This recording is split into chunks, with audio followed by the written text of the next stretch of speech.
காயா ஜப்பான்ல இருக்கிற ஒரு சாதாரண பொண்ணு மாதிரி தான் தெரிஞ்சா. அவ கிண்டர் கார்டன்ல படிச்சிட்டு இருந்தா. ஆனா உண்மையை சொல்ல போனா அவ மத்த பசங்க மாதிரி கிடையாது. ஏன்னா கண்ணுக்கு தெரியாத ஆவிகளை பாக்குற சக்தி அவளுக்கு இருந்துச்சு. இதனால எல்லாரும் அவள ஒரு வாலு பொண்ணுன்னு தான் நினைச்சாங்க.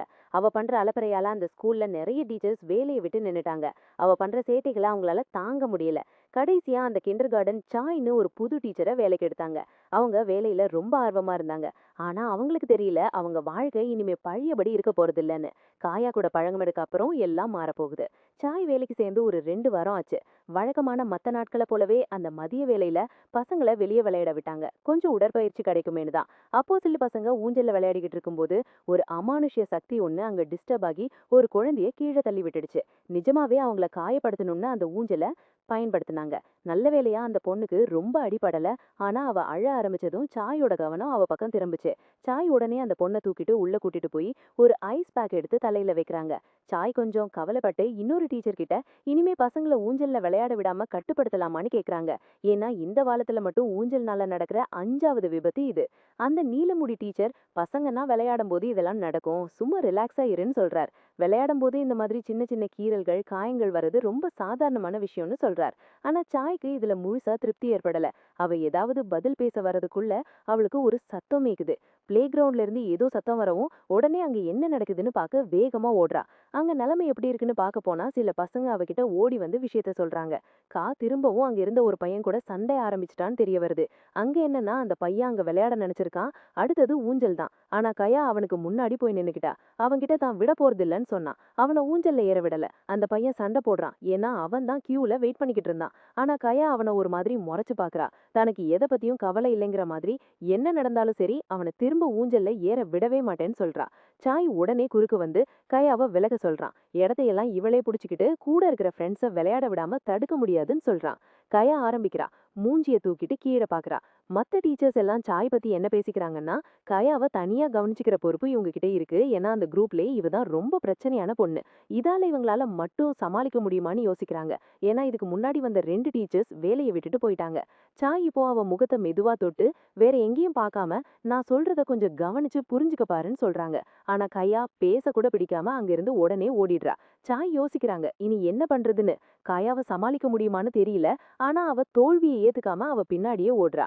அதே நேரம் அந்த பையன் ஊஞ்சல் இப்ப ஃப்ரீயா இருக்கிறத பாக்குறான். உடனே ஊஞ்சல்ல உட்காந்து ஃப்ரெண்ட தள்ள சொல்றான். அப்போ ஒரு கருப்பு நிழல் கை பின்னாடி வந்து மெதுவா தள்ள ஆரம்பிக்குது. பையன் சிரிச்சுக்கிட்டே இன்னும் உயரமா தள்ள சொல்றான். ஆனா அந்த நிழல் திடீர்னு அதோட நிஜ முகத்தை காட்டுது. அந்த பையனை பயங்கர உயரத்துக்கு தள்ளுது. அந்த பையனோட சிரிப்பு அப்படியே மரண பயமா மாறுது. தன்னை யாரும் தள்ளலன்னு அவனுக்கு இப்ப புரியுது. அந்த நிழல் மெதுவா வெளியே வரும்போது நிப்பாட்டுங்கன்னு அந்த பையன் கெஞ்சுறான். விளையாட்டு போதும்னு சொல்றான். ஆனா அந்த நிழல் எதையும் கேட்காம அவனை இன்னும் முடிஞ்ச வரைக்கும் உயரமா தள்ளுது. அந்த பையன் கதறி அழுது யாராவது காப்பாட்டுங்கன்னு கத்துறான். ஊஞ்சல்ல இருந்து விழுந்துடுவோமோன்னு பயத்துல இருக்கும்போது சரியா அந்த நிழல் அவனை ஊஞ்சல்ல இருந்து கீழே விட போன அந்த நல்ல உயரம்தான். ஆனா கயா குறுக்க வந்து அந்த ஊஞ்சல் சங்கிலிய வேகமா புடிச்சு முழு பலத்தோட சட்டுன்னு நிப்பாட்டுறா. இதனால அந்த பையன் சீட்ல இருந்து கீழே விழுறான். கயாவால அவன் ரொம்ப கம்மியான தூரத்துல இருந்து விழுந்ததுனால அவனுக்கு ஒன்னும் ஆகல. ஆனா அவன் நிமிர்ந்து பார்த்தப்போ கயா அவனை மிரட்டுற மாதிரி முறைச்சுக்கிட்டே இப்ப என்னோட டர்ன் தள்ளி போன்னு சொல்றா. அந்த பையன் கோவமா நீதான் என்ன ஊஞ்சல்ல தள்ளி விட்டியான்னு கேட்டு அவளை ரொம்ப மோசம்னு திட்டுறான். தனக்கு பலத்த காயம் ஏற்பட்டிருக்கலான்னு சொல்லி. ஆனா கயா அதை பெருசா கண்டுக்கல. நேரா அந்த ஊஞ்சல் மேல ஏறி தன்னை தள்ளி விட சொல்லி அந்த நிழலுக்கு ஆர்டர் பண்றா. திடீர்னு கயா அந்த ஊஞ்சல்ல ஒவ்வொரு முறை ஆடும்போதும் இன்னும் உயரமா போறா. அப்பதான் அந்த பையன் ஒன்ன கவனிக்கிறான். ஏன்னா அங்க ஏதோ விபரீதமா நடக்குதுன்னு. ஏன்னா கயாவுக்கு பின்னாடி யாரும் இல்ல. அப்புறம் எப்படி அவ தள்ளப்படுறா? கயா இன்னும் உயரமா போய்கிட்டே இருக்கா. அந்த நிழல் கிட்ட இன்னும் வேகமா தள்ள சொல்லி கேட்டுறா. திடீர்னு அவளோட முதுகுல கைகள் மாதிரியான தழும்புகள் தெரிய ஆரம்பிக்குது. அவ அப்படியே வானத்தை நோக்கி தள்ளப்படுறா. அப்புறம்தான் தெரியுது அங்க இருந்த எல்லா டீச்சர்ஸும் தப்பா கணக்கு போட்டுட்டாங்கன்னு. குழந்தைங்க எல்லாம் ஊஞ்சல்ல இருந்து விழுறதுக்கு காரணம் அவங்களோட சொந்த கவனக்குறைவு, இல்லைன்னா மத்த சில குறும்புக்கார பசங்களாதான் இருக்கும்னு நினைச்சாங்க. ஆனா இந்த விபத்துக்கெல்லாம் காரணமான அந்த விஷயம் இந்த உலகத்தை சேர்ந்ததே இல்ல. அந்த பயங்கரமான உருவம் பாதாள உலகத்தை சேர்ந்தது. அது சின்ன பசங்க ஊஞ்சலுக்கு வர்றதுக்காக காத்திருக்கு. அவங்கள கீழே தள்ளி விடுறதுக்காகவே அங்க பதுங்கி இருக்கு. அந்த ஊஞ்சல் நேரா அதோட பெரிய வாய்க்குள்ள போகுது. ஆனா இந்த தடவை அந்த ஆவிக்கு நேரம் ரொம்பவே சரியில்லை. ஏன்னா இந்த வாட்டி அது கை வச்சது நம்ம கையா மேல. இவங்க ஒரு மிகப்பெரிய பவர்ஃபுல்லான சைக்கிக். அந்த பேய் வாய்க்குள்ள இவங்க தள்ளப்பட்ட அந்த நிமிஷமே இவங்க டக்குன்னு கைய நல்லா மடக்கிக்கிட்டு அந்த பேய ஓங்கி ஒரு குத்து விடுறாங்க. அதோட அந்த பேய் மொத்தமா அழிஞ்சிடுச்சு. அந்த ஆவி ஒழிஞ்சதும் சுத்தி இருந்த இடமெல்லாம் டக்குன்னு அமைதியா மாறிடுச்சு. அப்புறம் கயா அந்த பையன் கிட்ட கைய நீட்டி ஊஞ்சல்ல விளையாட வரையா கயான்னு கேக்குறா. இப்ப அந்த பையன் ஒரு பெரிய பயந்தங்கொள்ளியாட்டம் அங்க இருந்து ஓடிடுறான். கயா ஒரு விசித்திரமானவள்னு அவளை பார்த்து பயப்படுறான். கயா சோகமா மறுபடியும் ஊஞ்சலுக்கே திரும்பி வரா. தான் ஒன்னும் விசித்திரமானவள் இல்ல, அவன் பாதுகாப்பா இருக்கணும்னு தான் அப்படி செஞ்சான்னு நினைக்கிறா. இது சாய் பார்த்துட்டு இருக்கிறதுன்னு அவளுக்கு தெரியல. இப்ப அங்க நடந்த எல்லாத்தையும் பார்த்துட்டு சாய் பயந்து போய் நிக்கிறா. அவ பார்த்தத அவளால நம்பவே முடியல. அந்த சம்பவத்துக்கு அப்புறம் 2 நாள் போச்சு. ஒரு நாள் காலையில இன்னொரு டீச்சரான மிசுக்கு ஒரு பேரண்ட் கிட்ட கால் வருது. அவங்க பொண்ணுக்கு காய்ச்சல் வந்ததால கொஞ்ச நாளைக்கு ஸ்கூலுக்கு வர முடியாதுன்னு சொல்றாங்க. மிசு இத சாய் கிட்ட சொல்ல, இது ஒருவேளை சாதாரண சளியா இருக்குமோன்னு அவ யோசிக்கும் போது திடீர்னு அவளுக்கு யாரோ கத்துற சத்தம் கேக்குது. உடனே ஓடி போய் பார்த்தா அங்க கயாவும் இன்னொரு பொண்ணும் சண்டை போட்டுட்டு இருக்காங்க. ஒரு புக்குக்காக சண்டை போடுறத பார்த்து சாய் அந்த புக்கை புடுங்கிக்கிட்டு கயாவை விலக விடுறா. மத்தவங்களும் அந்த புக்கை படிக்க விடுங்கன்னு. ஆனா கயா அதை விடாம கெட்டியா புடிச்சுக்கிட்டதால அந்த இன்னொரு பொண்ணு அங்க இருந்து கடுப்பாகி போயிட்டா. நீ ரொம்ப மோசமானவள், இனிமே நம்ம ஃப்ரெண்ட்ஸ் இல்லன்னு சொல்லிட்டு போயிட்டா. ரொம்ப டயர்டான சாய் கயா பக்கம் திரும்பி, உனக்கு அந்த புக்கை அவ்வளவு தூரம் படிக்கணுமான்னு கேட்டா. ஆனா பார்த்தா கயா அங்க இல்ல. புக்கு மட்டும் கீழே கிடக்கு.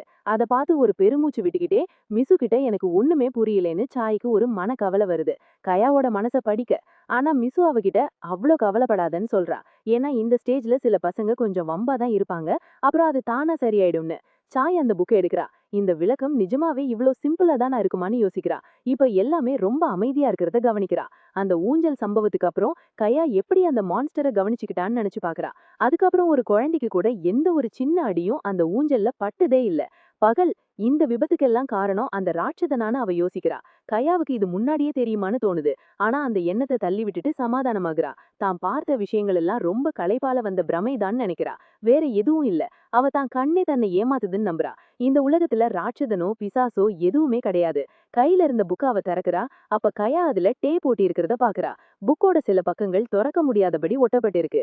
எவன்டா இத பண்ணிருப்பான்னு அவ யோசிக்கிறா. ஆனா அவளுக்கு ஒரு விஷயம் தெரியல. இன்னைக்கு காய்ச்சல் காரணமா வராத அந்த பொண்ணு நேத்து இதே புக்க படிச்சிட்டு இருக்கும்போது புக்ல இருந்து ஏதோ ஒண்ணு வெளியே வந்து அவளை அட்டாக் பண்ணிருக்கு. சாய் இப்போ கயாவை தேடி போறா.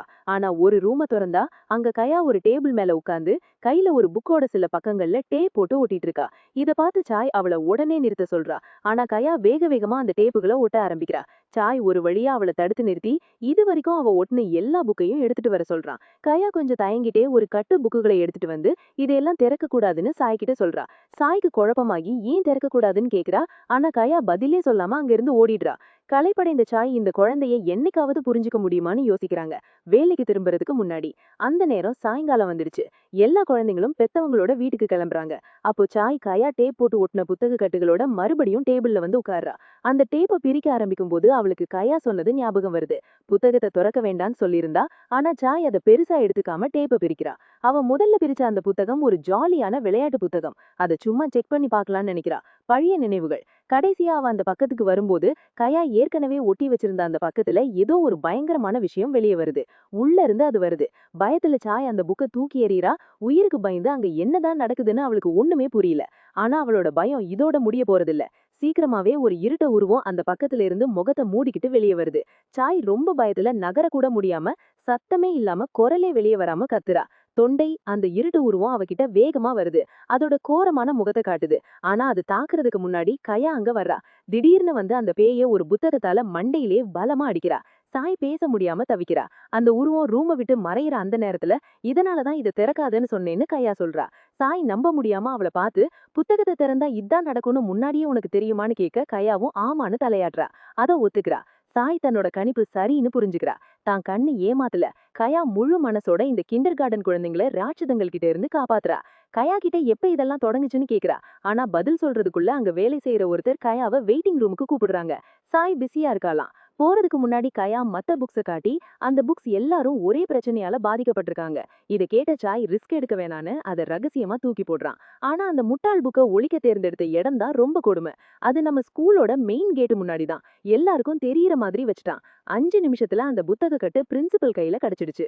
இத வீணாக்க வேண்டாமேன்னு நினைச்சு அதை ஒரு பழைய புக் ஷாப்புக்கு கொடுக்க முடிவு பண்றாரு. அடுத்த நாள் காலையில கயா தன் அப்பாவோட ஸ்கூலுக்கு கிளம்ப தயாராகிறா. அப்பா தலை ரொம்ப பாரமா இருக்குன்னு சொல்றாரு. கயா அவரை நிமிர்ந்து பாக்குறா. ஒரு பேய் அவர் மேல உட்கார்ந்துட்டு இருக்கிறத அவ கவனிக்கிறா. அவ சாதாரணமா அவரோட தலைய தொடுறா. அந்த அரக்கன் அழிஞ்சு போறான். அவங்க அப்பாக்கு உடனே நிம்மதியா இருக்கு. ஸ்கூலுக்கு போற வழியில கயா பலவிதமான ராட்சத உருவங்களை பாக்குறா. அதுங்க யாரையாவது வதைக்க காத்திருக்கு. ஆனா அவ அதையெல்லாம் கண்டுக்காம ஸ்கூலுக்கு போறா. அன்னைக்கு முதல் பீரியட்லயே ஒரு பையன் ஒரு டாய்லெட் ரூமுக்குள்ள மாட்டிக்கிட்டு உதவி கேட்டு கத்திட்டு இருந்தப்போ சாய் வந்து அவனை வெளியே கூட்டிட்டு வந்தா. இனி ரிஸ்க் வேணான்னு அந்த டாய்லெட்டை ரிப்பேர் வேலைக்காக மூடிட்டு எல்லாரையும் தள்ளியே இருக்க சொன்னா. கயா அங்க கவனிச்சிட்டு இருந்தப்போ ஒரு பொண்ணு வேகமா ஓடி வர்றா. வேற டாய்லெட் எதுவும் காலி இல்லைன்னு சொன்னா. அதை யூஸ் பண்ணக்கூடாதுன்னு கயா சொல்லியும் அதை மதிக்காம அந்த பொண்ணு உள்ள போயிட்டா. வேலையை முடிச்சிட்டு கதவை திறக்க முயற்சி பண்ணப்போதான் தான் மாட்டிக்கிட்டதை உணர்றா. உள்ளேயே முழுசா மாட்டிக்கிட்டா. அவ அழுதுகிட்டே யாராவது ஹெல்ப் பண்ணுங்கன்னு கெஞ்சுறா. ஆனா யாருமே வரல. அப்போ ஒரு மான்ஸ்டர் அவள முழுங்க தயாரா வந்து நிக்குது.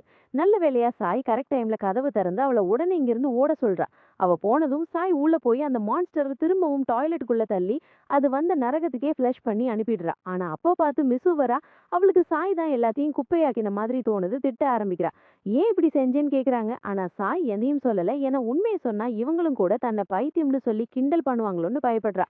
நல்ல வேளையா சாய் அந்த நேரத்துல வந்து மிஸ் கிட்ட இது தன்னோட தப்புதான்னு, அதாவது அதை சரி பண்ண முயற்சி பண்ணப்போ உடைச்சிட்டு தான் சொல்லிடுறா. இதனால அவளுக்கு பாத்ரூம் கழுவுற தண்டனை கிடைக்குது. சாய் இதை பார்த்துட்டு ஏன் எனக்காக போய் சொன்னேன்னு கேக்குறா. அதுக்கு சாய் சொன்ன பதில் அவளை இன்னும் ஆச்சரியப்படுத்துது. அவ சாயை நம்புறதாவும் அவளுக்கு தெரியும்னு சொல்றா. மத்த பசங்களை அவ காப்பாத்த பாக்குறான்னு அவளுக்கு புரியுது. அதனால சாய் தன்னால முடிஞ்ச அளவுக்கு சாயை காப்பாத்துவா. சாயோட உழைப்ப யாராவது ஒருத்தர் முதல் முறையா அங்கீகரிச்சது இதுதான். சரி, அப்போ அந்த பாத்ரூம்ல மாட்டிக்கிட்ட அந்த பொண்ணும் அங்க வந்து மன்னிப்பு கேட்க பாக்குறா. முதல்ல சாய்க்கு எரிச்சலா இருக்கு. ஆனா அந்த பொண்ணு நன்றி சொல்லி மறுபடியும் மன்னிப்பு கேட்டதும் சாய் அவளை மன்னிச்சிடுறா. அன்னைக்கு சாயந்தரம் அவ அவங்க அப்பாவோட வீட்டுக்கு திரும்புறா.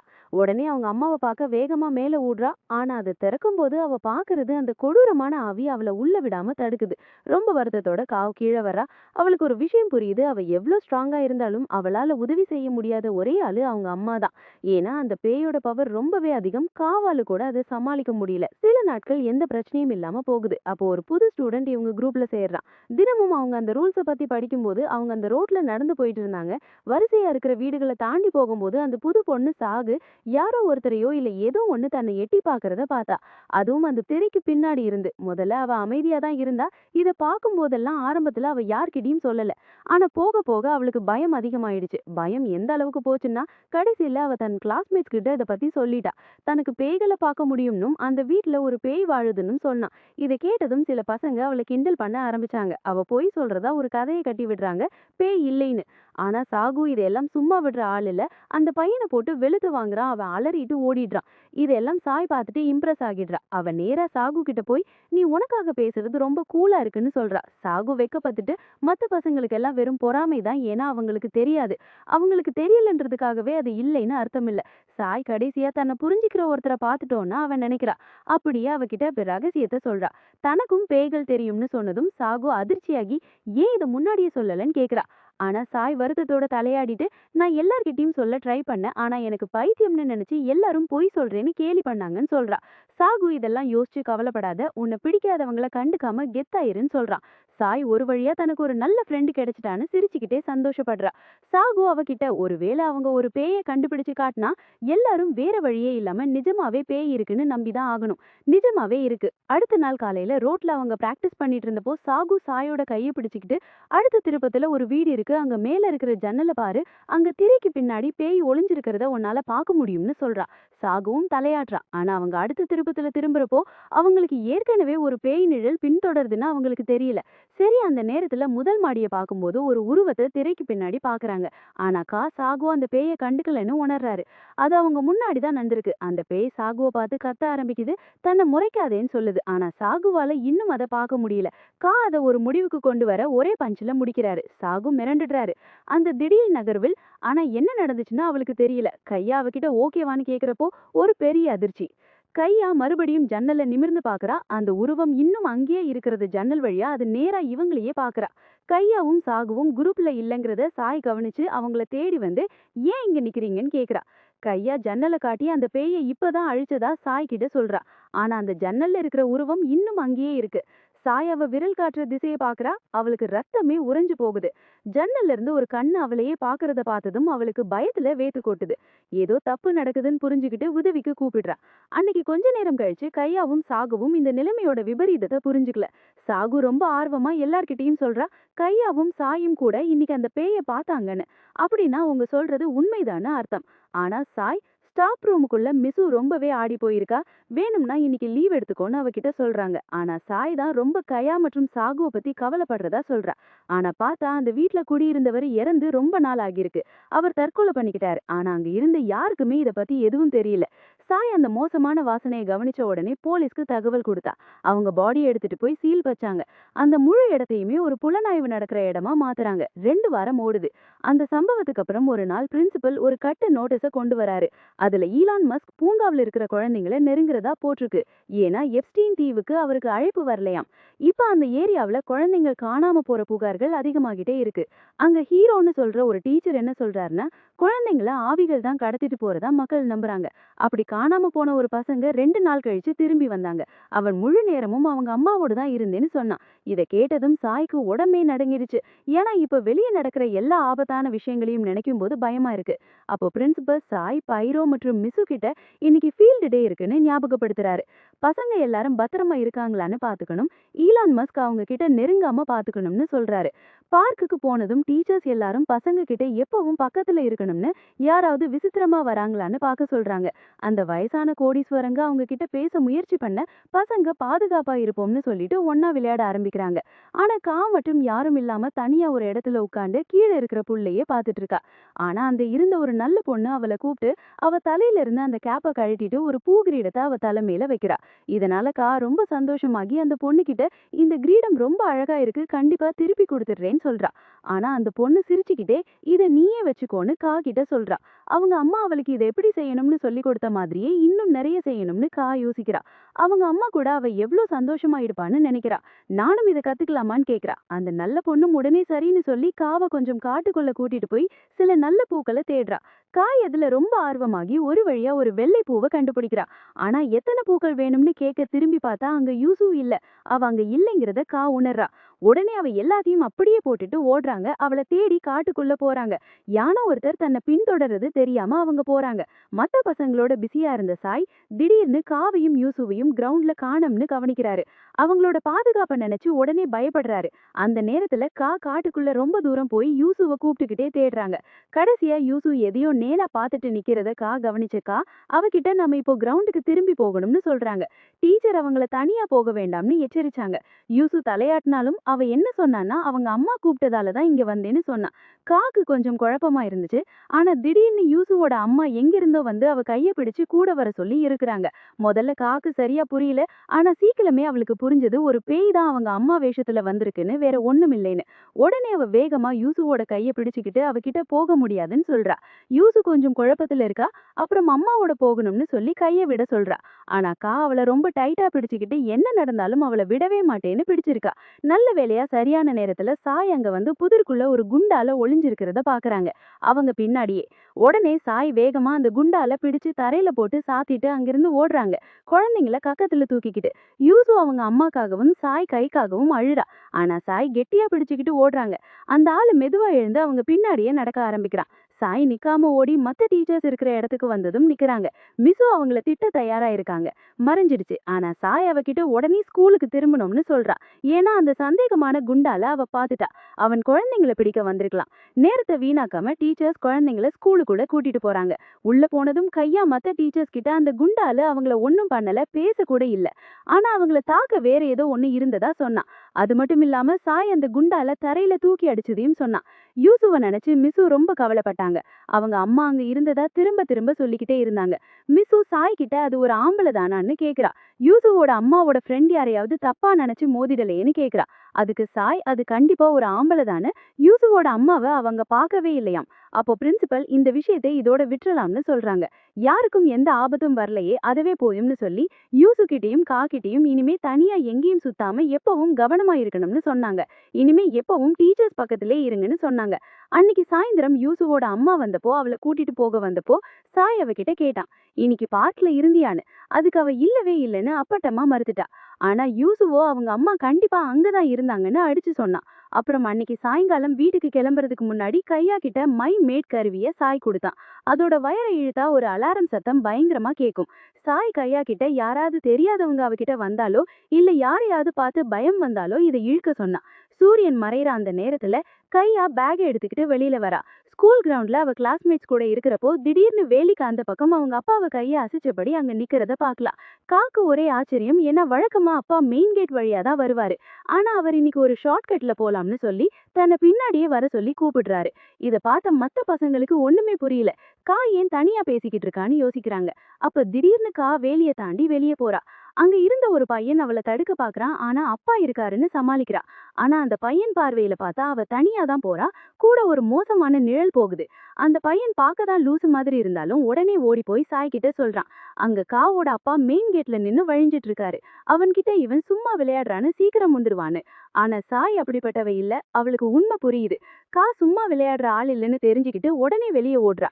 அதே நேரம் இன்னொரு சந்துல காவும் ஒரு விஷயத்த உணர்றா. கூட இருக்கிறது அவளோட அப்பா கிடையாது. அந்த முகம் இப்போ மனுஷ உருவம் இல்லாம கொடூரமா மாறுது. கா உடனே அலாரத்தை எடுக்கிறா. அந்த கயிறை இழுத்து மத்தவங்களுக்கு தகவல் சொல்லலாமான்னு நினைக்கிறா. ஆனா அவ அப்படி செய்ய வேண்டாம்னு முடிவு பண்றா.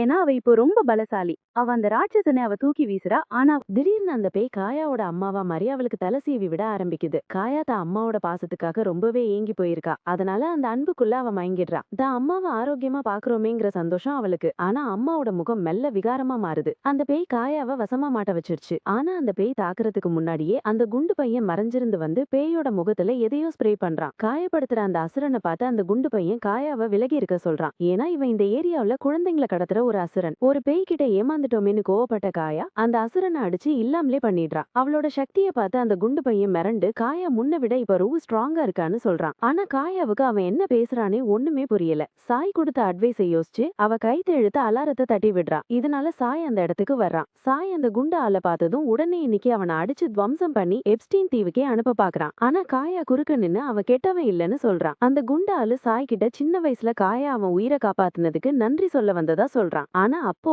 காயாவோட அந்த மோசமான அப்பாவும் அங்க வந்து அவளை கூட்டிட்டு போறான். அந்த குண்டு ஆளு அவனோட பிசினஸ் கார்டை சாய் கிட்ட கொடுத்துட்டு அப்புறமா அவங்க காயாவை பத்தியும் அங்கிருந்து கிளம்புறாரு. இதனால ரொம்ப குழப்பத்துல இருக்கிற சாய் அந்த கார்டை பார்த்து அந்த ஆளு ஒரு கோஸ்ட் ஹண்டர்னு தெரிஞ்சுக்கிறா. கூடவே ஒரு ஜேர்னலிஸ்ட். இவர் இந்த அமானுஷ்ய விஷயங்களை பதிவு பண்றவரு. சில நாட்கள் கடந்து போயிடுச்சு. ஆனா சாய்க்கு இன்னும் அந்த சம்பவத்தை நினைச்சு ஒரே ஸ்ட்ரெஸ்ஸா இருக்கு. அன்னைக்கு நைட்டு வீட்டுக்கு வந்ததும் வழக்கமா டின்னர் ஆப்ப ஓபன் பண்ணி பசங்களை ஏமாத்துறதுக்கு பதிலா இவ இப்போ அந்த குண்டால பத்தி தெரிஞ்சுக்க முடிவு பண்ணா. அவன் உண்மையிலே யாரு? அவன் அந்த பிசினஸ் கார்டை வச்சு அவனை பத்தி நிறைய விஷயங்களை கண்டுபிடிக்கிறா. அதுல என்ன தெரியுதுன்னா அவன் தன்னை பத்தி சொன்ன எல்லாமே முழுக்க முழுக்க உண்மைதான். அவன் அவங்க கிட்ட போய் சொல்லல. ஆனா அந்த ஆளு ரொம்ப விசித்திரமானவன்னு அவளுக்கு புரியுது. ஒருவேளை அவனுக்கு மனநிலை கூட சரியில்லாம இருக்கலாம். எது நடந்தாலும் சரி காயாவை அந்த ஆளு கிட்ட இருந்து தள்ளியே வைக்கணும்னு முடிவு பண்றா. அவ பேப்பர்ல எதையோ வரைஞ்சுகிட்டு இருக்கிற காயாவை பாக்குறா. அப்போ அவளுக்குள்ள ஒரு விசித்திரமான அமைதி. அந்த குழந்தைங்க படம் வரைஞ்சு கலர் பண்றத பாக்குறப்ப உலகத்துல எந்த பயமும் இல்லாம இருக்காங்க. அவ எட்டி காயாவோட டிராயிங்க பார்த்து பாராட்டுறா. இதனால காயா சந்தோஷப்படுறா. ஆனா அவகிட்ட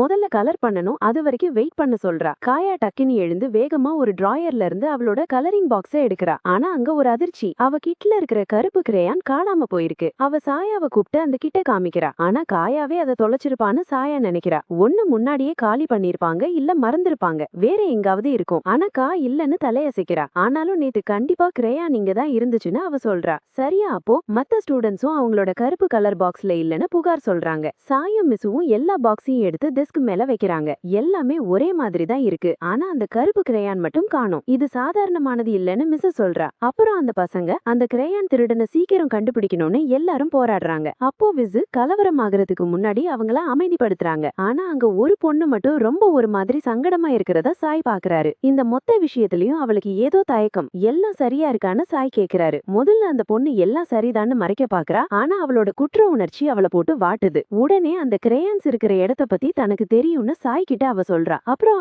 அவங்கள அந்த இடத்துக்கு கூட்டிட்டு போறா. ஜூனியர் கிண்டர்கார்டன்ல ஒரு பையன். அவன் அவளோட தம்பி தான். அவன் கருப்பு கிரேயான்ஸ வச்சு கண்ணாடிய கருப்பாக்குறான். அவன் அக்காவை பார்த்து ஹாப்பியா சிரிக்கிறான். மத்த கிளாஸ்மேட்ஸ் எல்லாம் சேர்ந்து அவன் சின்ன பையன், அவனுக்கு எதுவும் தெரியாதுன்னு கோபப்படாம இருக்காங்க. இந்த பசங்களுக்கு என் எக்ஸ விட அதிக மெச்சூரிட்டி இருக்கு. அந்த டீச்சர் மிஸ் கிட்ட தம்பிய பார்க்காததுக்கு மன்னிப்பு கேக்குறாங்க. ஆனா மிஸ் இது ஒன்னும் பெரிய விஷயம் இல்லன்னு சொல்றாங்க. அப்புறம் அந்த பையன் எதுக்காக அப்படி பண்றான்னு தான் அவங்க யோசிக்கிறாங்க. ஏன் அந்த கண்ணாடிய கருப்பு கலர்ல பெயிண்ட் பண்றான்னு அவங்களுக்கு புரியல. அந்த டீச்சர் என்ன சொல்றாங்கன்னா அவனோட அந்த மட்டமான மண்டைக்குள்ள என்ன ஓடுதுன்னு அவங்களுக்கே தெரியலையாம். ஏன்னா அவன் தான் அந்த கிளாஸோட பெரிய பிரச்சனையே. கிட்டத்தட்ட நம்ம கா மாதிரி. சாய் காயாவை சும்மா விட விருங்கல. அதனால அவ கண்ணாடிய கொஞ்சம் பக்கத்துல போய் பாக்குறா. அப்போ அந்த பையன் பயத்துல ஏதோ முணுமுணுக்கிறத கேக்குறா. நீ எதுக்கு பயப்படுற அப்படின்னு சாய் அவங்க அவன் கிட்ட கேக்குறா. ஆனா அந்த பையன் பயமா இருக்குன்னு மட்டும்தான் திரும்ப திரும்ப சொல்றான். வேற எதுவுமே அவன் வாயை திறந்து சொல்லல. இதனால டீச்சருக்கு செம்ம கடுப்பாகி எரிச்சல் வந்துடுச்சு. அவன் வெறும் பயத்தை மட்டும்தான் சொல்றான்னு மத்தவங்க கிட்ட சொல்றாங்க. அவங்களுக்கு உண்மையாவே ஒண்ணும் புரியல. அந்த கண்ணாடிய பார்த்தா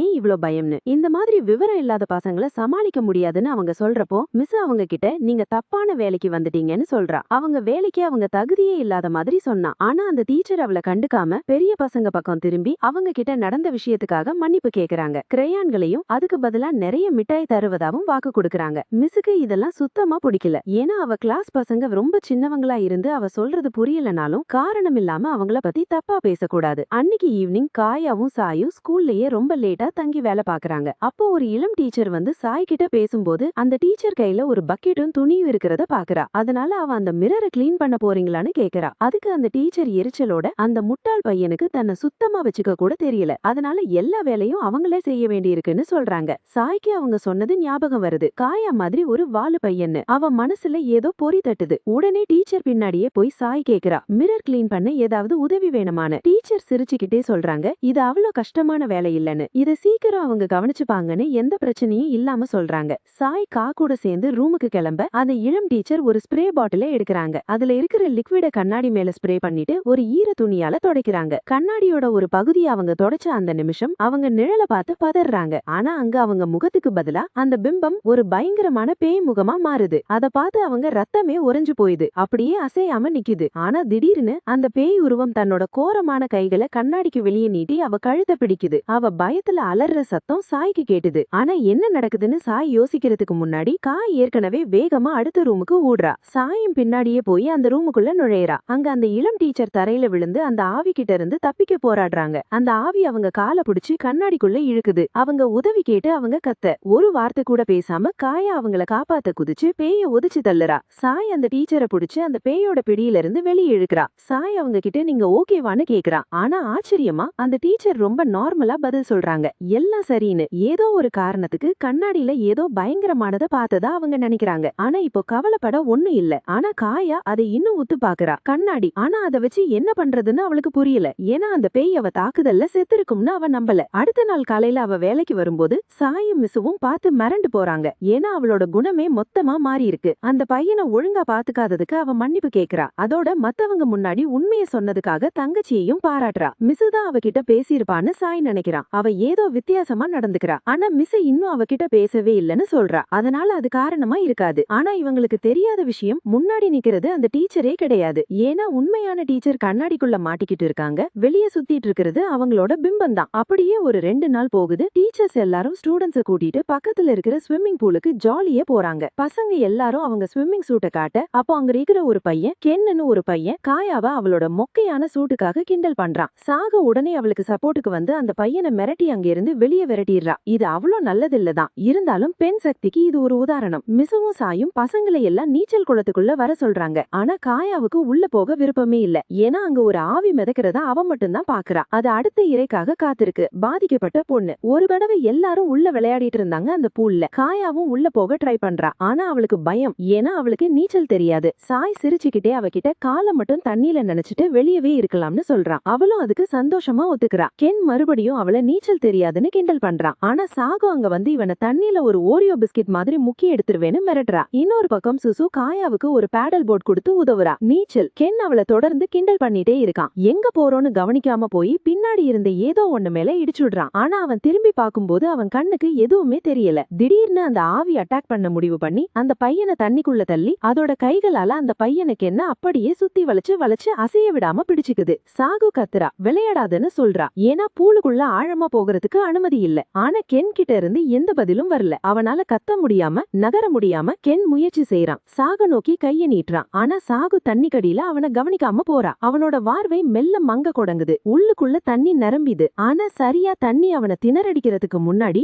தன்னோட பேடல் போர்டோட வந்து காப்பாத்துறா. அடியில இருந்த அந்த ஆவியை அடிச்சு நொறுக்கி கென்னோட உயிரை காப்பாத்துறா. அந்த பையன் உடனே மேல வந்து வேகமா மூச்சு விட ஆரம்பிக்கிறான். ஆனா அங்க இருக்கிற டீச்சர்ஸ்க்கு நடந்த விஷயம் எதுவுமே தெரியாம இருக்காங்க. விளையாடுறத நிறுத்த சொல்லி சத்தம் போடுங்க. அப்புறம் மிசு மற்றும் கென் 2 பேரையும் குளத்தை விட்டு இப்பவே வர சொல்றாங்க. கென் தயக்கத்தோட ஓரத்தை நோக்கி நடக்கிறான். காயாவோட போர்டை பிடிச்சு அவளையும் இழுக்கிறான். அவனோட சேர்த்து அங்க என்ன நடந்துச்சுன்னு அவனுக்கு புரியல. ஆனா தான் காப்பாத்துனான்னு அவனுக்கு தெரியுது. மூழ்கிற நிலைமையில அவளுக்கே நீச்சல் தெரியாம இத செஞ்சிருக்கா. அன்னைக்கு ஈவினிங் பசங்க வீட்டுக்கு வந்தப்போ சாய் பேக் பண்ணிட்டு கிளம்புற நேரத்துல ஒரு கருப்பு கார் அங்க வந்து நிக்குது. மெயின் கேட் கிட்ட வந்த ஃபேட்டி காரோட கிளாஸை இறக்கி சாய் ஏன் இன்னும் கால் பண்ணலன்னு கேக்குறான். உடனே சாய் நீ என்னைய ஸ்டாக் பண்றியான்னு கோபமா கேக்குறா. அதுக்கு ஃபேட்டி நீ இன்னும் அவ்ளோ பெரிய அழகி இல்ல, நான் ஸ்டாக் பண்ணேன்னு சொல்றான். காயாவை பத்தி பேசணும், அதுவும் ரொம்ப சீக்ரெட்டான விஷயம்னு சொல்றான். ஒரு வழியா சாய ஒரு ஹோட்டல்ல மீட் பண்ண சம்மதிக்க வைக்கிறான். அங்க போனதும் தான் வச்சிருந்த ஃபைல எடுத்து சாய் கிட்ட கொடுக்கறான். அத பார்த்ததும் சாய் ஷாக் ஆகுறா. ஏன்னா ஃபேட்டி கிட்ட எல்லா டீடைல்ஸும் இருக்கு. காயாவை பத்தின எல்லா விவரங்களும் அந்த ஃபோல்டர்ல இருக்கு. அவ டீச்சர் கிட்ட பேசின எல்லா விஷயமும் அதுல இருக்கு.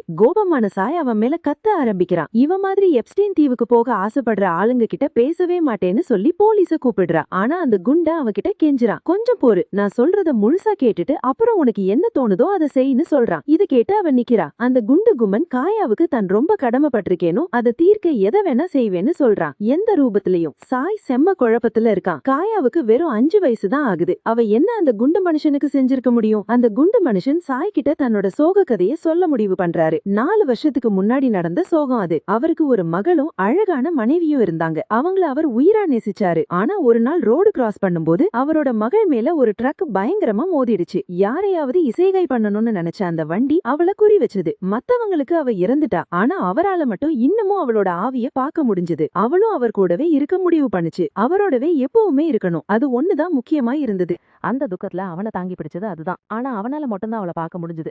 இவனுக்கு பைத்தியம் பிடிச்சிருச்சுன்னு அவனோட மனைவி நினைச்சு கடைசியில அவனை விட்டுட்டு போயிட்டா. இதனால அவன் பூங்காவிலேயே நேரத்தை கழிக்க ஆரம்பிச்சான். அங்க விளையாடுற தன்னோட ஆவி மகளையே பார்த்துட்டு இருப்பான். மத்த பெண்களுக்கு இதை பார்த்து ரொம்ப கவலையா இருந்துச்சு.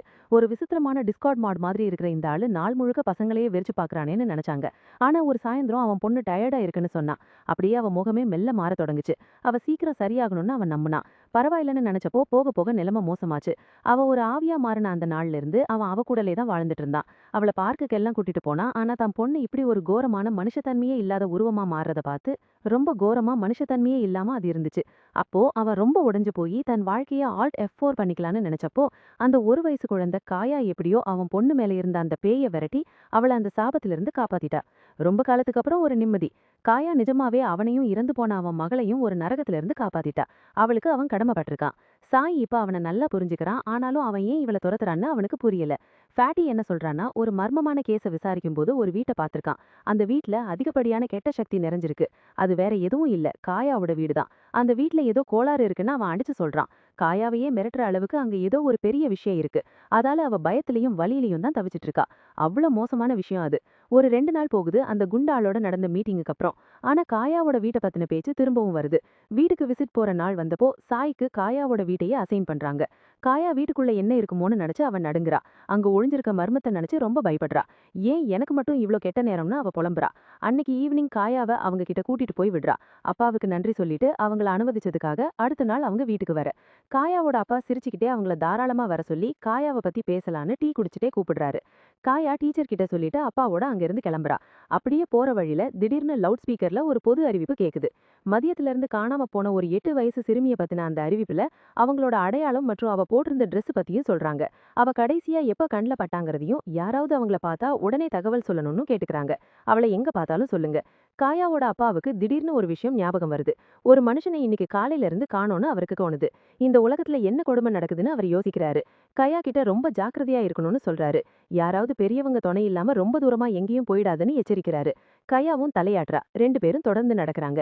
ஒரு ரோடு சந்திப்புல வரும்போது ஒரு சின்ன ஸ்கூல் பொண்ணு அவங்கள கடந்து போறா. ரொம்ப களைச்சு போய் பயத்தோட இருக்கா. காயாவோட அப்பா அவ பார்க்க அப்படியே அந்த காணாம போன பொண்ணு மாதிரியே இருக்கிறத கவனிச்சு அவளை நிறுத்துறாரு. அவரு ரொம்ப மென்மையா வழி தப்பிட்டியான்னு கேக்குறாரு. உடனே அந்த பொண்ணு இவர்கிட்ட ஓடி வந்து அவளை கட்டி பிடிச்சு உதவி கேட்டு கெஞ்சுறா. அவளால வீட்டுக்கு போற வழியை கண்டுபிடிக்க முடியல. அவர் அணைப்புல அழுதுட்டே இருக்கா. அவர் அவளை சமாதானம் செஞ்சு காயாவை அறிமுகம் செஞ்சு வச்சுட்டு நாம எல்லாரும் ஒன்னா போகலான்னு சொல்றாரு. பக்கத்துல இருக்கிற போலீஸ் ஸ்டேஷன் அப்புறம் அவ சீக்கிரமாவே வீட்டுக்கு போயிடலான்னு நினைக்கிறா. அந்த சின்ன பொண்ணு கண்ணீரை தொடச்சிட்டு முதல் முறையா சிரிச்சு அவருக்கு நன்றியும் சொல்றா. திடீர்னு அவருக்குள்ள ஏதோ ஒண்ணு மாறுது. அவ கண்ணு அப்படியே நல்லா விரியுது.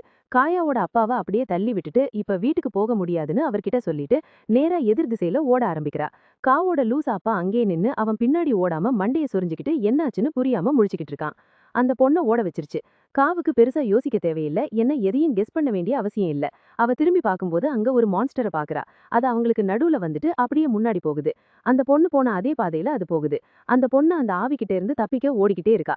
அந்த பேய் அவளை விடாம துரத்துது. ரொம்ப சுலபமா மெதுவா அவளை நெருங்கி வருது. ரொம்ப நேரம் ஓடி அவளுக்கு மூச்சு வாங்கினாரும் அவ அங்கேயும் இங்கேயும் மாத்தி மாத்தி திரும்பி ஓடுறா. அந்த பேய்க்கு தன்னோட வீடு எங்க இருக்குன்னு தெரியக்கூடாது. தன்னோட வீட்டை காட்டி கொடுக்காம தப்பிக்க பாக்குறா. அவ எங்கேயாவது நழுவ விட்டுட்டு ஒளிஞ்சுக்கலான்னு பாக்குறா அவ வீட்டுக்குள்ள. ஆனா துரதிருஷ்டவசமா அவ திரும்புற அந்த பாதை கடைசியில ஒரு வழி இல்லாத முட்டு சந்தா முடிஞ்சிடுது. பயத்துல அவளுக்கு மூச்சை நின்னுடுது. நாம மாட்டிக்கிட்டோன்னு அவளுக்கு அப்ப புரியுது. அதனால வேகமா அங்க இருக்கிற ஒரு தூணுக்கு பின்னாடி ஒளிஞ்சுக்கிறா. தப்பிக்க இதுதான் கடைசி முயற்சின்னு அவ நினைக்கிறா. மூச்சை அடக்கிக்கிட்டு அந்த பேய்க்காக காத்துட்டு இருக்கா. ஆனா அங்க பேய்க்கு பதிலா காயா வரா. காயா அங்க ஒளிஞ்சிருக்கிற பொண்ணை பாத்துடுறா. ஏற்கனவே காயாவை தெரிஞ்சதால அந்த பொண்ணு கொஞ்சம் நிம்மதி அடையறா. அவ என்ன நினைக்கிறானா அந்த பேய் போயிருச்சுன்னு நினைச்ச. ஆனா திடீர்னு அந்த அரக்கன் அவளுக்கு பின்னாடி வந்து அவ தலையை பிடிச்சு அப்படியே மேல தூக்குது. அந்த பொண்ணு காத்துல தொங்குறப்போ அவளுக்கு ஏதாச்சும் ஆகறதுக்கு முன்னாடியே காயா அவளோட கராத்தே சாப் மூலமா அந்த பேயை ரெண்டா பொளந்து அந்த பொண்ணு அதோட பிடியில இருந்து காப்பாத்துறா. அந்த பொண்ணு உடனே காயா பின்னாடி ஒளிஞ்சுக்கிட்டு அந்த பேய் செத்துருச்சான்னு கேக்குறா. ஆனா காயாக்கு அந்த பேய் பேசுறது கேக்குது. அப்போதான் அந்த பேய் கூட எதையோ பண்ண நினைக்குதுன்னு புரியுது. அவர் வீட்டுக்கு போனப்போ அவருக்கு பயங்கர வலி. இத கேட்டதும் அந்த பொண்ணு பழைய நினைவுகளுக்குள்ள போறா. அன்னைக்கு காலையில என்ன நடந்துச்சுன்னு அவளுக்கு ஞாபகம் வருது. காலையில ஒரு பேப்பர் பிளேன் வச்சு விளையாடிட்டு இருந்தா. அந்த பிளேன் அப்படியே கால்வாய்க்குள்ள பறந்து போயிடுச்சு. அங்க அவ ஏதோ ஒன்ன பார்த்து ரொம்ப மிரண்டு போயிட்டா. பயத்துல அப்படியே உறைஞ்சு போனா. அப்ப காயாவோட அப்பா 2 பொண்ணுங்களும் அங்க நிக்கிறத பாக்குறாரு. எதுக்கும் உதவாத இந்த மனுஷன் காயா கிட்ட இனிமே தனியா எங்கேயும் போகாதன்னு சொல்றாரு. ஆனா உண்மையில அவளை பாதுகாப்பா பாத்துக்க வேண்டிய பொறுப்பு இவருடையது. எப்படியோ இப்ப அந்த 3 பேரும் கிளம்பி போறாங்க. அந்த பொண்ணு இருக்கிற பக்கத்துல இருக்கிற போலீஸ் ஸ்டேஷனுக்கு அவ பெத்தவங்க கிட்ட திரும்ப போறா. அதே சமயம் தன்னோட அப்பாவோட வீட்டுக்கு கிளம்புறா. அப்ப அந்த பொண்ணு கிடைச்சிட்டு தான் ஸ்பீக்கர்ல அறிவிக்கிறாங்க. கூடவே காலையில இருந்து காணாம போன அந்த தாத்தாவும் கிடைச்சிட்டு தான் சொல்றாங்க. ஆனா அந்த பொண்ணுக்கு கிடைச்ச ஒரு சந்தோஷமான முடிவுக்கு மாறா அந்த தாத்தா கால்வாய் பாலத்துக்கு அடியில பிணமா தான் கிடைக்கிறாரு. அவரோட துணியில ஒரு பேப்பர் பிளேன் ஒட்டி இருக்கு. சில வாரம் கழிச்சு ஒரு நாள் காலையில டீச்சர்ஸ்க்கு ஒரு பெரிய சர்ப்ரைஸ் கிடைக்குது. அவங்களோட கிண்டர் கார்டனுக்கு ஒரு பெரிய லோடு பொம்மைகள் வருது. அங்க இருக்கிற குழந்தைங்களுக்கு செம குஷி. ஏகப்பட்ட புது விஷயங்களோட விளையாட போறோம்னு அவங்க ரொம்ப சந்தோஷப்படுறாங்க. ஆனா டீச்சர்ஸ்க்கு இதெல்லாம் வெறும் எக்ஸ்ட்ரா வேலை தான். இதை கிளீன் பண்ணி பாத்துக்கணும்னு அவங்க கவலைப்படுறாங்க. சாய் பிரின்சிபல் கிட்ட கேக்குறான் இவ்வளவு பொம்மைகள் எங்க இருந்து வந்துச்சுன்னு. அதுக்கு அவங்க ஒரு மூடி இருந்த கிண்டர் கார்டன்ல இருந்து இதை எடுத்துட்டு வந்தேன்னு சொல்றாங்க. காரணம் இல்லாம இதை எதுக்கு தூக்கி போட பார்த்தாங்க, அதான் எடுத்துட்டு வந்தேன்னு சொல்றாங்க. மிஸ்ஸு அவங்க பக்கம் நின்னு குழந்தைங்களை இப்ப வெளியே போய் விளையாட சொல்லிட்டு பொம்மைகளை அப்புறமா விளையாடிக்கலான்னு சொல்றாங்க. அதனால எல்லாரும் கிளம்புறாங்க. ஆனா கொஞ்ச நேரத்துல 3 பொண்ணுங்க மட்டும் திரும்ப ரூமுக்குள்ள வந்து அந்த பொம்மை ஸ்டாக்க செக் பண்றாங்க. அதுல ஒரு பொண்ணுக்கு இதுல ஆர்வம் இல்ல. பயந்துகிட்டே மத்தவங்க கிட்ட நாம கிளம்பிடலாம், ஏன்னா இன்னும் விளையாட நமக்கு பெர்மிஷன் இல்லைன்னு சொல்றா. மத்தவங்க அவளை தைரியமா இருன்னு சொல்லி நாங்க இதை எடுத்துட்டு போகலையேன்னு சொல்றாங்க. பொம்மைகள் இதெல்லாம் சரியா இருக்கான்னு செக் பண்ண வந்திருக்காங்க. எல்லாம் கரெக்டா இருக்கான்னு பாக்குறாங்க. அப்புறம் ஒவ்வொரு பொம்மையா தேடிட்டு இருக்கும்போது ஒருத்தன் பார்க்க அசிங்கமா பாதி உடைஞ்ச பொம்மையை எடுக்கிறான். அதுக்கு கிழிஞ்ச Dress, வெட்டின முடி, அப்புறம் சிவப்பான வாய். அதை பார்த்த உடனே அவங்களுக்கு ஒரு மாதிரி ஆகிடுது. இதோட போதும்னு முடிவு பண்றாங்க. அந்த காசு இல்லாத கஞ்ச பிரின்சிபல் இவங்களுக்கு ஒரு பார்பி கூட வாங்கி தரல. ஆனா ஆச்சரியமா டீச்சரை பார்த்து ரொம்ப பயந்த அந்த பொண்ணு திடீர்னு எல்லாரையும் தள்ளி விட்டுட்டு எதையோ எடுக்கிறா. அந்த அசிங்கமான பொம்மை. அதோட அசிங்கமான மூஞ்சிய அவ ஒரு மாதிரி பாக்குறா. அப்ப மத்த 2 பேரும் அந்த பொம்மையை திரும்ப உள்ள போட்டுற சொல்றாங்க. ஏன்னா அது குப்பையில தான் போட போறாங்கன்னு. ஆனா அந்த பொண்ணு தான் அதை காப்பாத்த வரலன்னு அவங்க கிட்ட சொல்றாங்க. அவங்க பேசுறதுக்குள்ள காயா அங்க வந்து நீங்க அதை எடுக்க கூடாதுன்னு மிரட்டுறா. மத்த 2 பேரும் பயந்து போய் டீச்சர் கிட்ட சொல்லாதீங்கன்னு கெஞ்சுறாங்க. ஏன்னா அவங்க அதை அங்க எப்படியோ பொம்மைகளை திரும்ப எடுத்தாச்சு. ஆனா அவங்க திரும்பி பார்க்கும்போது அந்த இன்னொரு பொண்ணு அங்கிருந்து ஏற்கனவே போயிட்டா. அந்த பொம்மையோடவே. காயா மறுபடியும் அவங்கள எடுத்த இடத்துலயே பொம்மையை போட்டுடுங்கன்னு எச்சரிக்கிறா. ஆனா அவங்க 2 பேரும் அவங்க ஃப்ரெண்ட ஒரு லாக்கர் கிட்ட பாக்குறாங்க. அங்க பொம்மையை உள்ள வச்சு அது அங்க சேஃபா இருக்கும்னு சொல்றா. அப்போ அவங்க கவனிக்கிறாங்க அவளோட சட்டையோட ஒரு பக்க கை அந்த பொம்மையோட கை மாதிரியே கிழிஞ்சிருக்கு. ஆனா அவங்க அதை அவ்வளவு பெருசா எடுத்துக்கல. அடுத்த நாள் காலையில ஒரு குழந்தை டீச்சரை கூப்பிட்டு கத்துது. ஏன்னா அந்த பொண்ணு எதையோ வெட்டிட்டு இருக்கா. அவளோட முடிய கத்திரிக்கோலால வெட்டிக்கிறா. அதுவும் எந்த காரணமும் இல்லாம. உடனே அங்க வந்த டீச்சர் வேகமா கையில இருந்த கத்திரிக்கோலை பிடுங்குறாங்க. அப்போ அந்த பொண்ணோட ஃப்ரெண்டு அவளை நினைச்சு ரொம்பவே கவலைப்படுறாங்க. அவங்க வெளியே போய் தான் ஃப்ரெண்டு ஏன் அந்த பொம்மை மாதிரியே மாறிட்டு வரான்னு பேசுறாங்க. ஆனா அப்புறம் இதெல்லாம் வெறும் தற்செயலா நடக்குதுன்னு நினைச்சு அந்த யோசனையை அப்படியே விட்டுடுறாங்க. திடீர்னு கிளாஸுக்குள்ள இருந்து பசங்க கத்துற சத்தம் கேக்குது. உடனே இவங்க உள்ள ஓடி போறாங்க. அங்க தான் ஃப்ரெண்டு செஞ்சதை பார்த்து மிரண்டு போறாங்க. எப்படியோ அவளே அவ பல்ல புடுங்கிட்டா. முகம் எல்லாம் ரத்தமாயிடுச்சு. அப்படியே அந்த பொம்மை மாதிரியே. இதெல்லாம் வெறும் எதேச்சியா நடக்கிறது இல்ல. அதனால லாகர் கிட்ட ஓடுறாங்க. ஆனா பொம்மையை காணோம். ஆனா சீக்கிரமாவே அவங்களுக்கு அந்த பொம்மை கிடைச்சிருச்சு. கூடவே அவங்க ஃப்ரெண்டு அவங்க முகமும் அப்படியே கோணலா மாறி ஒரு பயங்கரமான உருவமா மாறுது. அந்த பொம்மை மாதிரியே. அவங்க அழறாங்க. அப்ப அவங்க ஃப்ரெண்டு அந்த பொம்மையை அவங்க முகத்துக்கு நேரா காட்டி மிரட்டுறாங்க. அந்த பொம்மையோட விளையாடணும். பயத்துல ஒரு பொண்ணு அந்த பொம்மையை தட்டி விட அது அங்க வந்த காயா பக்கத்துல போய் விழுது. எதுவும் பேசாம காயா அந்த பொம்மையை ஹல்க் மாதிரி தரையில ஓங்கி அடிச்சு அந்த பேய மொத்தமா அழிச்சு அந்த பொண்ணை காப்பாத்துறா. அந்த பொண்ணு மயக்கம் தெளிஞ்சு கீழே விழுந்து எங்க இருக்கோன்னு தெரியாம முழிக்கிறா. அப்போ அவங்க ஃப்ரெண்ட்ஸ் அவளை இறுக்கி கட்டிக்கிறாங்க. 2 நாள் கழிச்சு சாய் கடைசியா அந்த வீட்டுக்கு போக முடிவு பண்றான். காயாவோட வீட்டுக்கு போறப்ப அந்த குண்டம் கொடுத்த வார்னிங்க பத்தி யோசிக்கிறா. வீட்டை பத்தி அதிகமா யோசிக்கிறதுக்குள்ள அங்க காயா அவளோட வீட்டு வாசல்ல ஸ்கிப்பிங் ரோப் விளையாடிட்டு இருக்கிறத பாக்குறா. சாய பார்த்ததும் விஷ் பண்ணிட்டு இந்த நேரத்துல இங்க என்ன பண்றீங்கன்னு கேக்குறா. இன்னைக்கு வீட்டுக்கு விசிட் வரதா ஏற்கனவே பிளான் பண்ணது சாய் சொல்றா. அதனாலதான் வந்தேன்னு சொல்ல காயா சிரிச்சுக்கிட்டே இந்த விசிட்ல என்ன பண்ண போறீங்கன்னு கேக்குறா. அதுக்கு சாய் பதில் சொல்ல ஆரம்பிக்கிறாங்க. அவங்க அம்மா கிட்ட கொஞ்ச நேரம் பேசலான்னு நினைக்கிறாங்க. அப்போ திடீர்னு காயாவோட தாற்றமே அப்படியே மாறுது. பயத்துல உடம்பு அப்படியே கல்லு மாதிரி இறுகி போகுது. தான் அம்மா கிட்ட பேச முடியாதுன்னு சாய் கிட்ட சொல்றா. இத கேட்டு சாய் குழம்பி போய் ஏன்னு கேக்குறாங்க. ஆனா காயா எந்த விளக்கமும் சொல்லாம அம்மா கிட்ட பேசாதன்னு திரும்ப திரும்ப சொல்றா. சாய் இதுக்கு எதுனா பதில் சொல்றதுக்குள்ளாடியே வீட்டோட முன்கதவு மெல்ல திறக்குது. உள்ள இருந்து ஒரு பயங்கரமான பூதம் வெளியே வருது. காயாவை உள்ள கூப்பிடுது. காயா அப்படியே உறைஞ்சு போய் நிக்கிறா. அந்த பூதம் மெல்ல வெளியே நடந்து வருது. சாய் கிட்ட போய் வணக்கம் சொல்றாங்க. ஆனா சாயோட கண்ணுக்கு காயாவோட அம்மா சாதாரணமா தெரியறாங்க. அவங்களும் பதிலுக்கு வணக்கம் சொல்லிட்டு உள்ள போறாங்க. இத பார்த்த காயாக்கு செம ஷாக்கு. ஏன்னா அவ சொல்றது சாய்க்கு ஏன் புரியலன்னு அவளுக்கு தெரியல. ஆனா சாய் அங்க இருக்கிற டேபிள்ல உட்காந்து 2 பேரண்ட்ஸ் கிட்டயும் பேசுறாங்க. காயா ஸ்கூல்ல எப்படி இருக்கான்னு சொல்றாங்க. எல்லாரும் ரொம்ப நேரம் மனசு விட்டு பேசுறாங்க. அதுக்கப்புறம் சாய் அங்கிருந்து கிளம்புறாங்க. அவங்களுக்கு நன்றி சொல்லிட்டு வெளியில வந்து நடக்க ஆரம்பிக்கிறாங்க. ஆனா ஒரு அடி எடுத்து வைக்கிறதுக்குள்ள ஒரு திரும்புதல்ல அந்த குண்டா அவ முன்னாடி ஒரு போக்கிமான் மாதிரி வந்து விசிட் எப்படி போச்சுன்னு கேக்குறான். அதுக்கு சாய் அந்த டேட்டா ரொம்ப ரகசியம்னு எல்லாம் சரியா நடந்துச்சுன்னு சொல்றா. அந்த வீட்ல அவளுக்கு எந்த தப்பும் தெரியல. அப்போதான் காயாவோட வீட்ல தன்னோட பேனாவை மறந்து வச்சுட்டு வந்ததை உணர்றா. அதை எடுக்க போகும்போது காயாவோட அம்மா பின்னாடி இருந்து கூப்பிடு பேனாவை அவகிட்ட கொடுக்குறாங்க.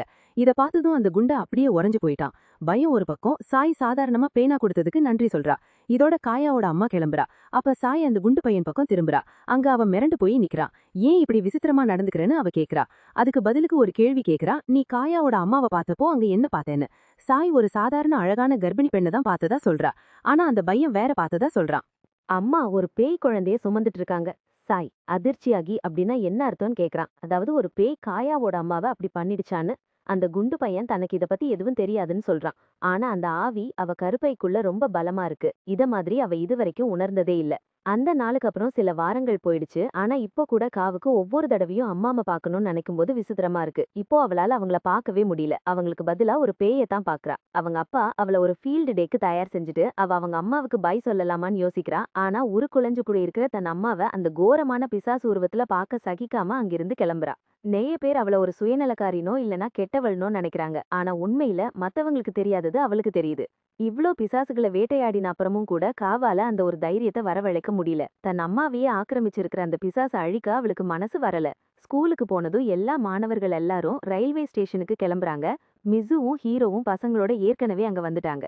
ஆனா சாய்க்கு பசங்கள வரிசையில நிக்க வைக்கிறது கஷ்டமா இருக்கு. ஏன்னா இதுதான் அவளோட முதல் ஃபீல்டு ட்ரிப். அவ பசங்கள சமாளிக்க போராடிட்டு இருக்கும்போது அந்த குண்டால அவளுக்கு கால் பண்ணி விஷயத்த விளக்க ஆரம்பிக்கிறான். சாவோட அம்மாவை பத்தின சில புது தகவல்களை அவன் கண்டுபிடிச்சிருக்கான். இது சரியான நேரம் இல்லைன்னு சாய் சொல்லியும் அவன் எதையுமே கண்டுக்காம பேசிக்கிட்டே இருக்கான். அவளை கண்டுக்காம அவன் பாட்டுக்கு வளவலன்னு பேசிக்கிட்டே இருக்கான். இது வரைக்கும் அவங்களுக்கு தெரிஞ்ச எல்லா விஷயத்த பத்தியும். சாயால இந்த நேரத்துல இதை சமாளிக்க முடியல. அதனால டக்குன்னு போனை கட் பண்ணிட்டு சுத்தி பாக்குறா. அங்க மிசுவும் ஹீரோவும் அவங்க பசங்களை வரிசையா நிக்க வச்சிருக்காங்க. ஆனா இவ பொறுப்புல இருக்கிற பசங்க மட்டும் எதுவுமே தெரியாம லூசுங்க மாதிரி அங்கேயும் இங்கேயும் ஓடிட்டு இருக்காங்க. சில பேருக்கு ஸ்நாக்ஸ் வேணும், சில பேருக்கு பாத்ரூம் போகணும், இன்னும் சில பேருக்கு இங்க என்னதான் நடக்குதுன்னே புரியல. ஒரு வழியா மிசு மற்றும் ஹீரோ உதவியோட எப்படியோ எல்லா பசங்க எல்லாம் ட்ரெயினுக்குள்ள வந்தாச்சு. அப்புறம் எல்லாரையும் எண்ணி முடிச்சதும் ஒரு வழியா நிம்மதி பெருமூச்சு விடுறாங்க. ரொம்ப கஷ்டமான ஒரு பகுதி இப்ப முடிவுக்கு வந்துருச்சு. அப்போ பசங்க ஜன்னல் வழியா வேடிக்கை பார்த்துட்டு இருக்க அசிங்கமான முகத்தோட ஒரு வயசான ஆளு வந்து சின்ன பசங்கன்னு பாக்காங்க கேவலமா திட்டுறாரு. இவங்கள வெளியே துரத்தணும்னு சொல்றாரு. ஏன்னா இவங்க டிக்கெட்டுக்கு காசு கொடுக்காம வர்றாங்களாம். ஆனா ட்ரெயின் மக்களோட வரி பணத்துல தான் ஓடுது. இதை கேட்டு ஹீரோ செம்ம கடுப்பாயிட்டான். ஏன்னா இவங்க ஏற்கனவே அந்த குரூப்போட டிக்கெட்டு. அந்த மூளையே இல்லாத கிழவன் கிட்ட அவ சொல்றா வேணும்னா அவங்க சீட்லயே உட்காந்துக்க சொல்லி. அந்த அருவருப்பான ஆளும் அவங்க சீட்ல போய் உட்கார்ந்துறான். சைய ஒரு மாதிரியா வெறிச்சு பாத்துக்கிட்டே. நல்ல வேளையா சீக்கிரமே அவங்க ஸ்டேஷன் வருது. எல்லாரும் ட்ரெயினை விட்டு இறங்குறாங்க. ஆனா ஆட்களை எண்ணி பார்க்கும்போது ஒரு ஸ்டூடெண்ட்டை காணோன்னு தெரியுது. சை டக்குன்னு காயா இன்னும் ட்ரெயினுக்குள்ளேயே இருக்கிறத கவனிச்சு உள்ள குதிச்சு இழுக்கிறா. ஆனா அதுக்குள்ள அவளை வெளியே கூட்டிட்டு வரதுக்குள்ள அந்த ட்ரெயின் கதவு மூடிடுச்சு. வேற வழியே இல்லாம தன்னோட குரூப் மெம்பர்ஸை பாத்துக்கிட்டே போற இடத்துல இருந்து தள்ளி போறாங்க. சாய் காயாவை பிடிச்சுக்கிட்டு உட்கார்ந்துட்டு இருக்கா. மிசுவுக்கும் கால் பண்றா. அவ கவலைப்படாதன்னு சொல்றா. ஒரு நல்ல விஷயம் என்னன்னா காயா தனியா இல்ல, கூடவே இவளும் ஏறிட்டா. அது மட்டும் இல்லாம 10 வருஷத்துக்கு ஒரு தடவை இது நடக்கிறது சகஜம்தான்னு பிரின்சிபல் சொன்னதா சொல்றா. சாய் மனசுக்குள்ளேயே அழுகிறா. பின்னாடி தங்கி போன அந்த மாணவி அவதான். கா இன்னும் அங்க நிக்கிறத கவனிச்சுட்டு அவளை உட்கார சொல்றா. ஆனா கா அந்த சீட்ல உட்கார மாட்டேன்னு அடம் பிடிக்கிறா. அப்பதான் சாய்க்கு ஒரு விஷயம் ஞாபகம் வருது. அந்த முரட்ட ஆளு மத்த பசங்களை திட்டும் போது அவங்க இதே சீட்ல தான் உட்கார்ந்திருந்தாங்க. இத பார்த்த சாய்க்கு செம கோவம் வருது. எல்லாரும் கேக்குற மாதிரி சத்தமா சொல்றா, நாங்க தான் டிக்கெட்டுக்கு காசு கட்டியிருக்கோம், அதனால எங்க உட்காரணும்னு சொல்ல யாருக்கும் அதிகாரம் இல்லைன்னு கத்துறா. உட்காருங்க, இந்த ட்ரெயின் முழுக்கவே காலியா இருக்கு. அந்த ஆளுக்கு புரிஞ்சிடுச்சு தன்னைத்தான் கிண்டல் பண்றாங்கன்னு, அதனால சண்டைக்கு எந்திரிக்கிறாரு. ஆனா அவர் அடுத்த அடி வைக்கிறதுக்கு முன்னாடி அந்த ட்ரெயின் ஒரு இருட்டான டனலுக்குள்ள போகுது. அப்போ அங்க இருக்கிற எல்லாமே அப்படியே மாறிடுது. அந்த பெரியவர் பயத்துல கீழே விழுந்துட்டாரு. ஆனா சாய்னால நகர கூட முடியல. ட்ரெயின் முழுக்க பேய்களா நிறைஞ்சு கிடக்கு. சாய் இது பாக்கலையான்னு காயா கேக்குறா. முன்னாடி இதெல்லாம் ஏன் நடந்துச்சுன்னு அவ விளக்குறா. அவளால ஏன் நேரத்துக்கு வெளியே வர முடியலன்னா, கடைசி ஸ்டேஷன்ல நிறைய கூல்ஸ் ட்ரெயின்ல ஏறிட்டாங்க. அதனால அவ அவங்களுக்கு பின்னாடி மாட்டிக்கிட்டா. சாய் இன்னும் பயத்துல தான் இருக்கா. அவளால ஒழுங்கா யோசிக்க முடியல. இப்ப என்ன பண்றதுன்னு கேக்குறா. ஆனா அவள அமைதியா இருக்க சொல்றா. எதுவும் பண்ண வேண்டாம், ஏன்னா இந்த கூல்ஸ் நமக்கு எந்த பாதிப்பும் ஏற்படுத்தாது. அப்புறம் அந்த மட்டமான பழைய மனுஷனை விட இந்த கூல்ஸ் எவ்வளவோ பரவாயில்ல. அடுத்த ஸ்டேஷன் வருது. அப்ப சாய் உடனே வெளியே போக முயற்சி பண்றா. ஏன்னா அந்த பேய்களை பார்த்து அவ இன்னும் பயத்துல இருக்கா. ஆனா அவளை தடுத்து நிறுத்தி எக்காரணத்தை கொண்டு வெளியே போகாதுன்னு சொல்றா. அந்த சின்ன கேப்ல அந்த பெரியவர் சாயை தள்ளி விட்டுட்டு வெளியே குதிக்கிறாரு. ஸ்டேஷன்ல மூச்சிறைக்க நின்னுக்கிட்டு பேய்கிட்ட இருந்து தப்பிச்சிட்டோன்னு அவர் நினைக்கிறாரு. ஆனா அவருக்கு தெரியாத ஒரு விஷயம் என்னன்னா, அங்க ஒரு பயங்கரமான பேய் காத்துக்கிட்டு இருக்கு. அந்த பேய்க்கு இப்போ ஒரு நல்ல வேட்டை இலவசமா கிடைச்சிருக்கு. இப்போ அந்த ட்ரெயின் அடுத்த டனலுக்குள்ள போகுது. அப்போ திடீர்னு எல்லாமே பழையபடி நார்மல் ஆகுது. அந்த சுத்தி இருந்த பேய்கள் மறைய சாய் மட்டும் இன்னும் தரையில குழப்பத்தோடவே இருக்கான். அடுத்த ஸ்டேஷன்ல அவங்க இறங்குறாங்க. அப்போ ஒரு வழியா அவ போன்ல சிக்னல் கிடைக்குது. உடனே அவளுக்கு தொடர்ந்து கால்ஸ் வருது. அந்த குண்டை என்னாச்சுன்னு கேக்குறான். அந்த குண்டை சொல்றான் அவனுக்கு அப்பவே புரிஞ்சிருச்சான் ஏதோ தப்பு நடந்திருக்குன்னு. எப்பன்னா அவளோட போன் ஜிபிஎஸ் மேப்ல இருந்து காணாம போனப்போ. இத வச்சுதான் கண்டிப்பா அவங்க பாதாள உலகத்துக்கு போயிருப்பாங்கன்னு புரிஞ்சுக்கிட்டான். ஸ்டேஷன் அவ கூட இருந்ததுனால அவ ரொம்ப லக்கியா தப்பிச்சான்னு அவன் சொல்றான். இல்லனா அவ அந்த பாதாள உலக ஸ்டேஷன்லயே மாட்டிக்கிட்டு எந்த கிண்ணிக்குமே சாதாரண வாழ்க்கைக்கு திரும்பியிருக்கவே முடியாது. சாய் பெருமூச்சு விட்டுக்கிட்டே தனக்கு என்ன நடக்குதுன்னே தெரியலன்னு சொல்றா. சீக்கிரமா ஒரு ட்ரெயின் வரும்னு அவளுக்கு தோணல. அதனால காயா கூட ஒரு டாக்ஸி எடுத்துக்கிட்டு திரும்பவும் குரூப் கூடவே சேரலான்னு பாக்குறா. ஃபேட்டி கவலைப்படாதன்னு சொல்றான். அப்போ திடீர்னு அவ தன் குரலை கேட்டு அவ அங்க இருக்கிறத கண்டுபிடிக்கிறா. அதே ஸ்டேஷனுக்கு ஏற்கனவே வந்துட்டான். தன் பர்சனல் டாக்ஸிக்கு வர சொல்லி அவங்கள பார்த்து கத்துறான். காவும் சாயும் அந்த டாக்ஸியோட பின்னாடி சீட்ல ஏறுறாங்க. சாய் இத பத்தி கம்ப்ளைண்ட் பண்றா. இப்படி லொகேஷனை நோட்டமிடுறது ரொம்ப தப்பா இருக்குன்னு சொல்றா. அதுக்கு ஃபேட்டி கவலைப்படாத, ஏற்கனவே பெரிய கம்பெனிகளுக்கு உன்னை பத்தி எல்லாமே தெரியும். அவங்கள ஒப்பிடும்போது நான் உன்னோட நலன் விரும்பிதான்னு சொல்றான். சாய் அந்த டிரைவர் லேடி கிட்ட திரும்பி இப்படி ஒரு லூசு கூட சுத்துறது உங்களுக்கு ஓகேவான்னு கேக்குறா. அந்த டிரைவர் லேடி ஆச்சரியப்படுற மாதிரி அந்த குண்ட ஆளுதான் அவ புருஷன்னு அவகிட்ட சொல்றாரு. அவர் எப்பவுமே சரியாதான் செய்வாரு. காயாவும் கடந்த சந்திப்பை வச்சு இவர் அடையாளம் கண்டுகிட்டாரு.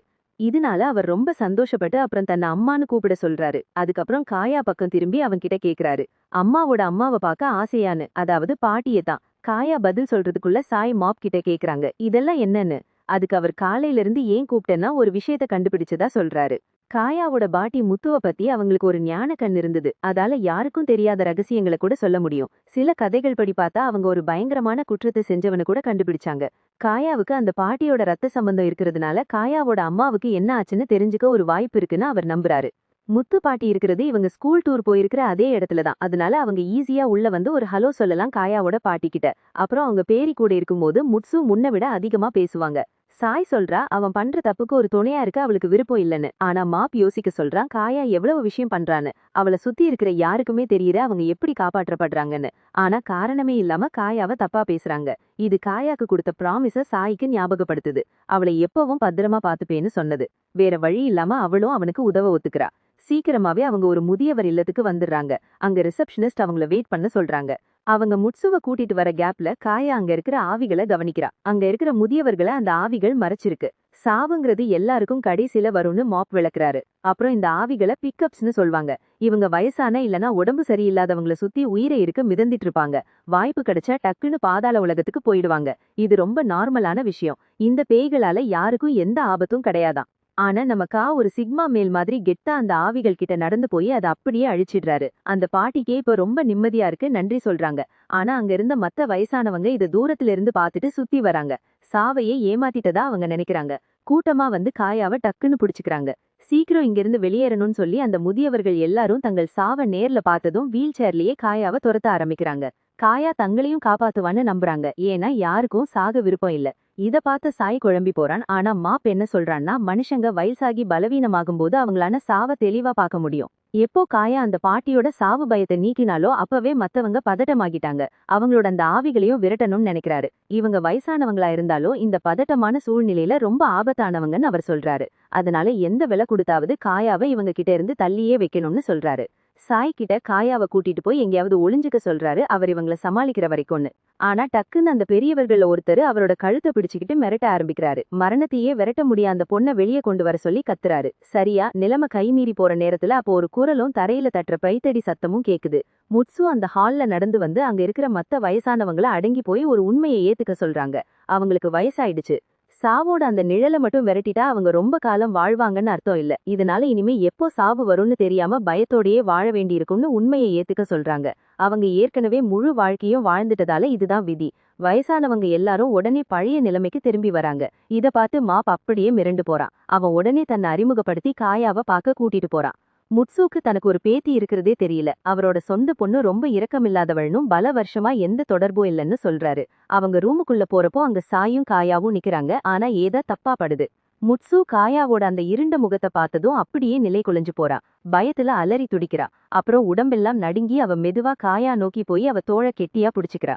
முட்சு அழுதுகிட்டே எல்லாம் என்னோட தப்புதான்னு சொல்லி மன்னிப்பு கேக்குறா. வேணும்னா என்ன கொன்னுடுன்னு காயா கிட்ட கெஞ்சிரா. ஆனா மத்தவங்களை எதுவும் பண்ணிடாதன்னு சொல்றா. சாய் இத பார்த்து இந்த பாட்டிக்கு பைத்தியம் பிடிச்சிருச்சோன்னு நினைச்சு அவளை இழுக்கிறா. ஆனா அப்பதான் அவ ஒரு விஷயத்த கவனிக்கிறா. காயா இப்ப பார்க்கவே ரொம்ப வித்தியாசமா இருக்கா. அவ முகத்துல ஒரு வில்லனத்தனமான சிரிப்பு.